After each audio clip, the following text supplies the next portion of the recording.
Hello everyone, সবাই কেমন আছো? আশা করি সবাই ভালো আছো, সুস্থ আছো। আজকে তোমাদের সাথে একটা নতুন ব্লগ শেয়ার করছি।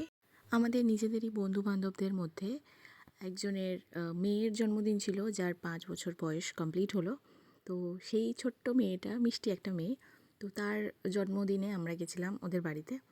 খুব সুন্দর ডেকোরেশন করেছে আর অনেক বাচ্চা-কাচ্চা অনেককে ইনভাইট করেছে। তো ওখানে গিয়ে আগে আমরা চিকেন পকোড়া খাওয়া স্টার্ট করে দিয়েছি, আর পকোড়াটা এত টেস্টি ছিল, একটু অন্যরকমই। আর হ্যাঁ, এটা কিন্তু আমরা নৈহাটিতেই গেছিলাম, আর আমাদের বাড়ি নৈহাটিতেই। তো ইনভিটেশনটাও ওখানেই ছিল।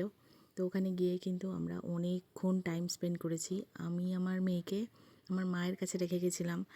সত্যি কথা বলতে বেশ কিছুক্ষণ আমরা যে দোকানে ছিলাম, ওকে ছেড়ে আমার এখন কোথাও যেতে ইচ্ছা করে না, আর থাকতেও ইচ্ছা করে না। শুধু আমার কোথাও গিয়ে মনে হয় আমি কখন বাড়ি যাব আর ওকে দেখবো, কোলে নেব। আমার সত্যি কথা বলতে খাওয়ার টাইমে আমি না খুব ইমোশনাল হয়ে গেছিলাম, যে ওকে ছেড়ে আমি কতক্ষণ কাটাচ্ছি। মানে আমার একদম ভালো লাগে না, কোথাও গেলে আমি ওকে নিয়েই যাব। এরপরে ও একটু বড় হলেই ওকে আমি সব জায়গায় নিয়ে যাব। ও আমার জীবনে না আসলে আমি এটা বুঝতে পারতাম না যে সন্তানের প্রতি এরকম টান হতে পারে মাদের। সেই জন্য মা সন্তানদের এরকম বন্ডিং হয়। তো যাই হোক, আমরা ওখানে গিয়ে কিছুক্ষণ টাইম স্পেন্ড করে, আমি বললাম আগে বেশ কিছুক্ষণ টাইম স্পেন্ড করেছি।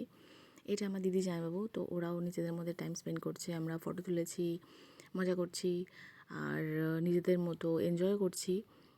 আর এই যে সামনে পুচকিটাকে দেখছো, ওরই বোনের বার্থডেতে আমরা এসেছি। আর অনুষ্ঠানটা হয়েছিল ওদের নিজেদের বাড়িতেই। আর এখানে গেটটা সাজিয়েছিল খুব সুন্দর, কালার কম্বিনেশনটা এত ভালো, মানে ভীষণ ব্রাইট একটা কালার ওরা চুজ করেছে। পুরো গেটটা একদম দারুণ বেলুন দিয়ে সাজানো। আর খাওয়া দাওয়ার অ্যারেঞ্জমেন্ট হয়েছে ওদের ছাদে। আর এদিন না ভীষণ ভীষণ ঠান্ডা পড়েছিল।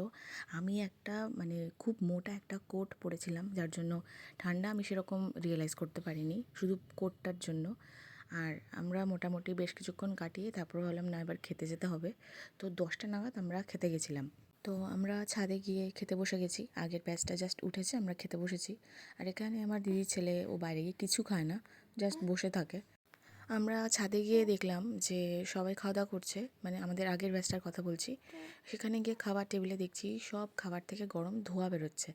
তো এত ঠান্ডা পড়েছিল, সমস্ত খাবার দাবার একদম ওরা গরম গরম সার্ভ করেছে, যাতে শীতকালে এরকম ঠান্ডার সময় খেতে ভালো লাগে, আর সবাই তৃপ্তি করে খায় আর কি। ফার্স্টেই স্যালাড চাটনি দিয়ে দিয়েছিল, আর তারপরে দিয়েছিল ডিমের ডেভিল। আর এটা আমি দুটো খেয়েছিলাম, আমার খুব ভালো লেগেছিলো। আর আমাদের টেবিলের সামনে যিনি বসেছিলেন, তিনি হলো যার জন্মদিন তার ঠাকুমা।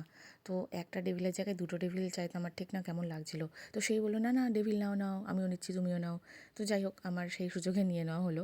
তো দুটো ডেভিল আমি খেয়েছিলাম, আমার যেটা খুব ভালো লেগেছিলো। আর অবশ্যই এখান থেকে আমার দিদিকেও ভাগ দিতে হয়েছে, কারণ ওকে তো দিতেই হবে, নইলেও তো ও আমাকে পাশে বসে থাকলে ঠিক করে খেতে দিতে পারবে না। আর এমনিতেও আমরা কোনো খাবার আনলে সে যতটুকু পরিমাণেই হোক না কেন, দুই বোন ভাগ করে খাই। ইভেন আরও কেউ থাকলে তাদের ভাগ করেই দিই। আমি এখন যখনই ভিডিওতে ভয়েস ওভার দিতে বসি, আমার ছোট্ট পেখম কিন্তু আওয়াজ করে।